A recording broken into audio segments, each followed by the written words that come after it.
કસીદા હતા. એ કસીદા મેં આપણા શેર તરીકે લીધા, એ શેર થઈ ગયા અને એ અરબીમાંથી ઉર્દુમાં અને પછી ગુજરાતી અને બીજી ઘણી ભાષાઓમાં ગઝલનું સ્વરૂપ ઊંડી ઉઠ્યા.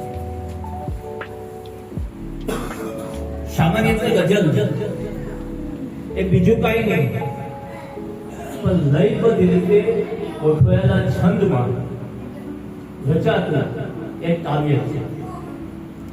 એ કાવ્યનો એક એવો પ્રકાર છે કે જેને માટે નિશ્ચિત લયના છંદો છે, અલગ અલગ પ્રકારના છંદો, જે છંદોમાં આ કાવ્યની રચના થાય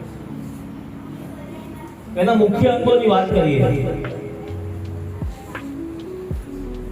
તો બે નાની પંક્તિ જેને આપણે શેર કહીએ છીએ, એક નાનકડું લઘુ કાવ્ય આ બે પંક્તિમાં આપણે વર્ણન કરવાનું. વધુ શબ્દોનું લાઘવ્ય જાળવી, ઓછામાં ઓછા શબ્દોમાં વધુમાં વધુ ભાવ અને વાત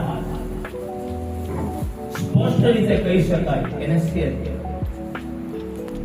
અને એટલે ગઝલ એ કહેવાની મોઢામાં વાત છે. મુખ્ય શરૂઆત થઈ ત્યારે પ્રેમી દ્વારા પ્રેયસીના વખાણ કરવાની, સુંદરતાના વખાણ કરવાની શરૂઆત થયેલો આ કાવ્ય પ્રકાર ધીમે ધીમે સુફીવાદ અને અત્યારે તો જીવનના દરેક બાબતોને ગઝલમાં આવરી લેતો પ્રકાર બની ગયો.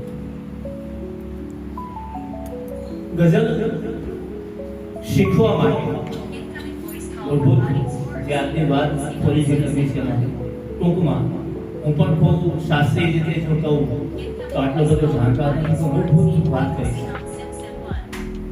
તો ગઝલ નું જે બંધારણ છે, દરેકે દરેક ગઝલ માટે અલગ પ્રકારની બહેરો બનાવેલી છે. 19-20 જેટલી મુખ્ય ગઝલની બહેર છે. ગઝલનું જે બંધારણ છે, જે બંધારણમાં ગઝલ આપણે રચના કરીએ છીએ, ગઝલ કહેવાની હોય છે, ગઝલ કહેવાય છે, એને બહેર કહેવામાં આવે છે. આ છંદની બહેર એ લઘુ અને ગુરુ આ બે અક્ષર પર નિશ્ચિત થયેલી છે કે દરેકે દરેક બંધારણ લઘુ ગુરુના માત્રાઓના ઓછા વત્તા પ્રમાણને નક્કી કરી અને બંધારણોની રચના થઈ હતી. એ બે શેર પ્રથમ લખાય એને મતલાનો શેર કહેવામાં આવે. એના પછી લખાતા શેરને મિશ્રા કહેવામાં આવે.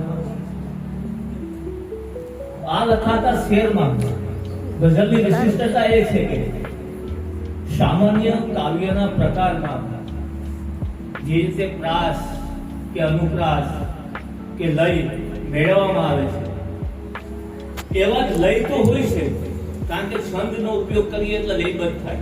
ગેય કાવ્ય કરવા માટે છંદનો ઉપયોગ છે કે જેને ગાવી શકાય. છંદ એ તાલ સાથે જ આધારિત છે. છંદ એ તમામ પ્રકારના જે વાદ્યના તાલો છે એ તાલોની અને રાગો સાથે જ આધારિત છે. ફિલ્મના મોટા ભાગના જે જૂના ગીતો, નવા ગીતોની વાત નથી કરતો, તમામ છંદમાં એ તો ગઝલના છંદમાં જ લખાયેલા છે. મોટા ભાગના તમામ એ બે શેરમાં મુખ્ય તત્વ છે એ છે કાફિયા. શેરમાં એક કાફિયા તરીકે એક શબ્દનો ઉપયોગ થાય. જે કાફિયા બે પ્રકારના હોય. એક ચુસ્ત કાફિયા હોય કે જેમાં જે શબ્દની પસંદગી કરવામાં આવે એ પછી અકારાંત હોય, ઉકારાંત હોય, ઈકારાંત હોય, એ જે પસંદગી કરી છે એક સરખા વજનના એક સરખા અક્ષર સાથે ના આવતા કાફિયા હોય, જે સમાંતર અને સમતોલ હોય, એના આપણે ચુસ્ત કાફિયા તરીકે લઈએ છીએ. તો મુખ્ય કાફિયા પછી ના જે શબ્દો હોય છે, દાખલા કે અસર, સફર, નજર, કદર, આ બધા લઈએ ત્યારે આપણે કહીએ કે અલગ અલગ હોય છે લઈ તો જડવા છે, પણ અક્ષરની જે માત્રાઓ છે વચ્ચેના છે તરત બદલતા રહેશે. જ્યારે બદલે છે ત્યારે એને આપણે મુક્ત કાફિયા તરીકે લઈએ છીએ. મુક્ત કાફિયા અને ચુસ્ત કાફિયા એ બે કાફિયા ગઝલની શરૂઆત માટેની આવશ્યક અંગ છે. આ કાફિયાની સાથે સાથે એક સતત પુનરાવર્તિત થતો એ પ્રથમ મતલાના શેરથી લઈ અને વક્તાના અંતિમ શેર સુધી જેને જાળવવાનું હોય છે એને આપણે દદીક કહીએ છીએ. આ દદીક એક અક્ષરથી લઈ અને ઘણીવાર 10, 15, 20 શબ્દો સુધીના પણ હોય છે. આપણા પ્રથમ શેરને પ્રથમ પંક્તિથી લઈ અને અંતિમ પંક્તિ સુધી જાળવી રાખવાનું. ગઝલનું સુંદરતા, ગઝલની લયબદ્ધતા માટે સૌથી અગત્યની આ બે બાબત છે કે કાફિયા અને દદીકની સ્ટાઇલ છે. આ બે વસ્તુને જાળવી લેવામાં આવે ત્યારે કેવું બને કે કાફિયા અને દદીક એ બંનેની વચ્ચેનું સ્ટાઇલ છે. શેર બને ત્યારે એવું લાગે કે આ દદીક તો લટકી ગયો છે.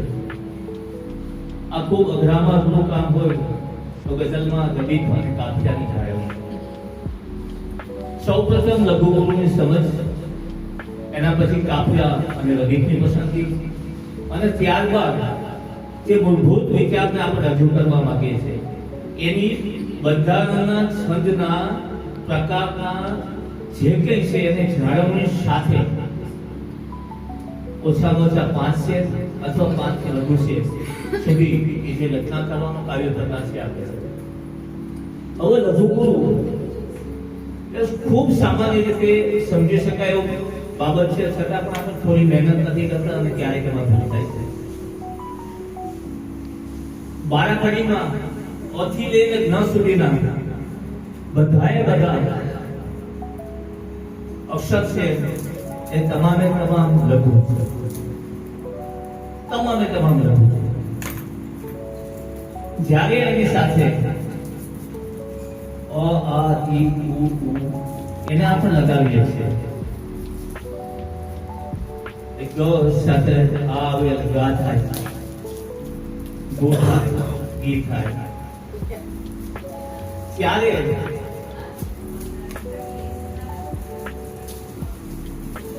એ ગુણ બને છે. એમાં અમુક છૂટ પણ છે કે જે દીર્ઘ નથી એવા ઉચ્ચારો જ્યારે અક્ષર સાથે આપણે વ્યંજન સાથે મળે ત્યારે જે દીર્ઘ ઉચ્ચાર ના હોય તેને પણ આપણે લઘુ તરીકે લઈ શકીએ. આ લઘુ અને ગુરુ આ બંને થી રચાયેલા શબ્દો ને ક્રમબદ્ધ છંદમાં ગોઠવવાથી બનતો પ્રકાર આવે છે. ગઝલ કોઈ અઘરો વિષય નથી. ગઝલ ખૂબ સહેલામાં સહેલી બાબત છે. અઘરું એમાં એ છે કે દરેક શેરને સ્વતંત્ર વિચારથી રજૂ કરવો. દરેક શેરની 2 લાઈનમાં આપણે કાવ્ય તત્વ, જેને આપણે કાવ્યમાં કાવ્ય તત્વ કહીએ છીએ, એને ગઝલની ભાષામાં શેરિયત કહેવામાં આવે. આ શેરિયત એવી કે જે બોલચાલની ભાષામાં ખૂબ અઘરા શબ્દોના પ્રયોગ કર્યા સિવાય, અઘરા કે જોડિયા શબ્દોનો ઉપયોગ કર્યા સિવાય સામાન્ય બોલચાલની ભાષામાં જે વાતચીત થતી હોય, કારણ કે મૂળભૂત ગઝલની વાતચીતનો જ પ્રકાર છે. ગઝલ કહેવાની હોય, સામ સામે બેસીને જેને કહેવાની આવે એ ગઝલ. તો એ લોકભોગ્ય મને લોકો સરળતાથી સમજી અને એમાં ગેયતા તો હોય છંદમાં લખાય છે ગેયતા. આ છંદબદ્ધ રચાયેલી રચના એ ગઝલ એ સિવાય કશું નથી. અને સામાન્યમાં સામાન્ય કોઈ જાજા અભ્યાસની ગઝલ લેખનમાં જરૂર નથી. આપણી પાસે એવા સારા સારા કવિઓના આપણી પૂર્વગામી ગઝલના રચયિતા એવા અનેક ઉદાહરણ છે કે જે 1 ચોપડી 2 ચોપડી કે 7 ચોપડી ભણેલા હતા અને એટલી ગહન વિષયોની એની ગહનતાવાળી અને સતત યાદ રહેલી સદાબહાર ગઝલો આપી ગયેલા છે. પછી નાજીર સાહેબ હોય, ભરીત સાહેબ હોય, આ બધા ગઝલોના વાંચો, અમારા બેફામ સાહેબ હોય, ગની સાહેબ ને કે જે લોકો ખૂબ ભણેલા નથી, એના માટે વિદ્વતા એ અભ્યાસ નથી, વિદ્વતા એ અંદરથી આવેલું કાવ્ય તત્વ છે. આવા ગઝલ નથી. હવે ગઝલને છંદબદ્ધ રીતે લખવા માટે અને કયા શબ્દોને કેવી રીતે ઉપયોગ કરવો એના માટે દેવેન્દ્રભાઈને વિનંતી કરી શકો કે છે. મારો અહીં સુધીનો રોલ હતો